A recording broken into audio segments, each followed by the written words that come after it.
Alors l'objectif, moi pour mon pâturage des brebis, c'est de pouvoir pâturer toute l'année. L'intérêt c'est d'avoir des bonnes brebis quand je les rentre en bergerie et j'ai un bon état corporel. Parce que sinon il faudrait que je les alimente beaucoup plus. Donc et ça me ferait un coût alimentaire plus élevé. Je fais déjà une rotation sur des prairies en rotation. Les parcelles en général elles font 3 hectares et il y a sur une parcelle on va de 200 brebis à 300 brebis au maximum et pour une semaine. Et après donc j'ai une partie où j'ai du mois de septembre jusqu'au mois de décembre où je pâture des couverts ou des repousses de colza. Et du 1er novembre au 1er janvier, je pâture un mélange de colza de printemps, avoine de printemps, févrole. Ce qui m'intéressait dans le plantain et les légumineuses, c'est surtout d'avoir une pousse d'herbe l'été. Au fur et à mesure des années, je me suis aperçu quand j'avais pâturé une parcelle, l'hiver, en fait, les graminées ou les légumineuses, on ne les retrouvait plus. Par contre, on retrouvait beaucoup le plantain qui redémarrait très vite. Et donc, ce qui m'intéressait pour pouvoir pâturer aussi l'hiver, je m'aperçois qu'au niveau des luttes, j'ai des bons résultats au niveau de la fertilité qui sont de 95%. Prolificité,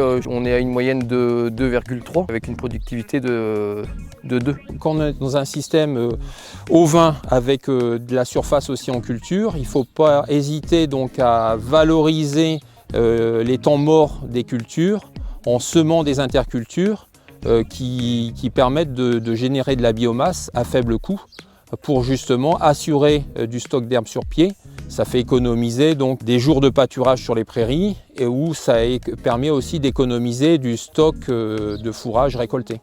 Et puis en plus, donc, il a associé donc, le plantain. C'est une plante qui a l'avantage de pousser quand les autres plantes poussent peu, voire pas du tout. On a découvert avec Christophe qui finalement ne déçoit pas l'été, mais il déçoit d'autant moins l'hiver. Parce que notamment sur l'hiver 2021-2022, il y a une très bonne pousse et on n'est jamais descendu en deçà de 18 kg de matière sèche par jour et par hectare. Christophe a implanté le plantain dans le but d'assurer plus de biomasse et puis finalement quand on analyse en valeur alimentaire, on se rend compte que le plantain a des bonnes valeurs nutritives, très bonnes valeurs nutritives, peu encombrants. Et notamment on a des analyses de plantain qui ont été faites en décembre et en février.